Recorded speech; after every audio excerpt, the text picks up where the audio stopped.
जब सती अनुसुईया के तप से त्रिदेव बन गए शिशु। अत्रि ऋषि की पत्नी और सती अनुसुईया की कथा से अधिकांश धर्मालु परिचित हैं। उनकी पति भक्ति की लोक प्रचलित और पौराणिक कथा है जिसमें त्रिदेव ने उनकी परीक्षा लेने की सोची और बन गए नन्हे शिशु।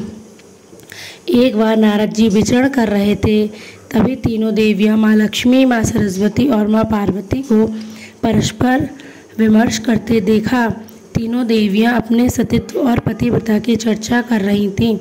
नारद जी उनके पास पहुँचे और उन्हें अत्रि महामुनि की पत्नी अनुसुईया के असाधारण पतिव्रत के बारे में बताया। नारद जी बोले, उनके समान पति और पतिव्रता तीनों लोक में नहीं है। तीनों देवियों को मन में अनुसुईया के प्रति ईर्ष्या होने लगी। तीनों देवियों ने सती अनुसुईया के पतिव्रत को खंडित करने के लिए अपने पतियों को कहा। तीनों ने उन्हें बहुत समझाया पर वे राजी नहीं हुए। इस पर विशेष आग्रह पर ब्रह्मा, विष्णु और महेश ने सती अनुसुईया के सतीत्व और ब्रह्म शक्ति परखने की सोची।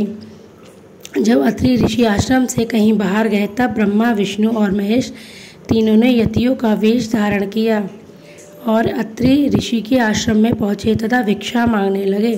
अतिथि सत्कार की परंपरा के चलते सती अनुसुईया ने त्रिमूर्तियों का उचित रूप से स्वागत कर उन्हें खाना खिलाने के लिए निमंत्रित किया। लेकिन यतियों के वेश में त्रिमूर्तियों ने एक स्वर में कहा, हे साध्वी, हमारा एक नियम है कि जब तुम निर्वस्त्र होकर भोजन परसोगी तभी हम भोजन करेंगे। अनुसुईया असमंजस में पड़ गईं कि इससे तो उनके पतिव्रत के खंडित होने का संकट है। उन्होंने मन ही मन ऋषि अत्रि का स्मरण किया। दिव्य शक्ति से उन्होंने जाना कि यह तो त्रिदेव ब्रह्मा, विष्णु और महेश हैं। मुस्कुराते हुए माता अनुसुईया बोली, जैसी आपकी इच्छा। तीनों यतियों पर जल छिड़क कर उन्हें 3 प्यारे शिशुओं के रूप में बदल दिया। सुंदर शिशु देख माता अनुसुईया के हृदय में मातृत्व भाव उमड़ पड़ा। शिशुओं को स्तनपान कराया, दूध भात खिलाया, गोद में सुलाया।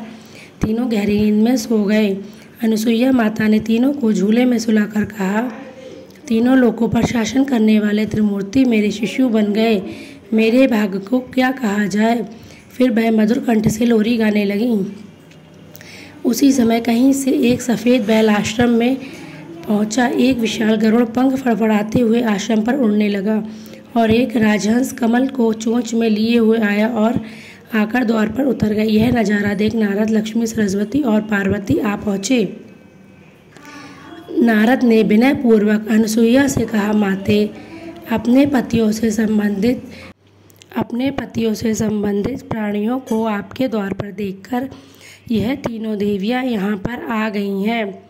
यह अपने पतियों को ढूंढ रही हैं। इनके पतियों को कृपया इन्हें सौंप दीजिए। अनुसुईया ने तीनों देवियों को प्रणाम करके कहा, माताओं, झूले में सोने वाले शिशु अगर आपके पति हैं तो इन्हें ले जा सकती हैं। लेकिन जब तीनों देवियों ने तीनों शिशुओं को देखा तो एक समान लगने वाले तीनों शिशु गहरी निद्रा में सो रहे थे। इस पर लक्ष्मी, सरस्वती और पार्वती भ्रमित होने लगीं। नारद ने उनकी स्थिति जानकर उनसे पूछा, क्या आप अपने पति को पहचान नहीं सकती? जल्दी से अपने पति को गोद में उठा लीजिए। देवियों ने जल्दी में एक एक शिशु को उठा लिया। वे शिशु एक साथ त्रिमूर्तियों के रूप में खड़े हो गए। तब उन्हें मालूम हुआ कि सरस्वती ने शिव जी को, लक्ष्मी ने ब्रह्मा जी को और पार्वती ने विष्णु जी को उठा लिया है।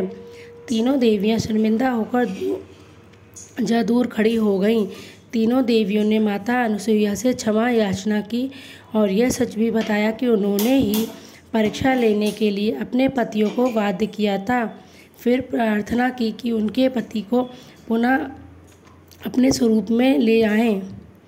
माता अनुसुईया ने त्रिदेवों को उनका रूप प्रदान किया। तीनों देव सती अनुसुईया से प्रसन्न हो बोले, देवी वरदान मांगो। त्रिदेव की बात सुन अनुसुईया बोली, प्रभु, आप तीनों मेरी कोख से जन्म लें, ये वरदान चाहिए, अन्यथा नहीं।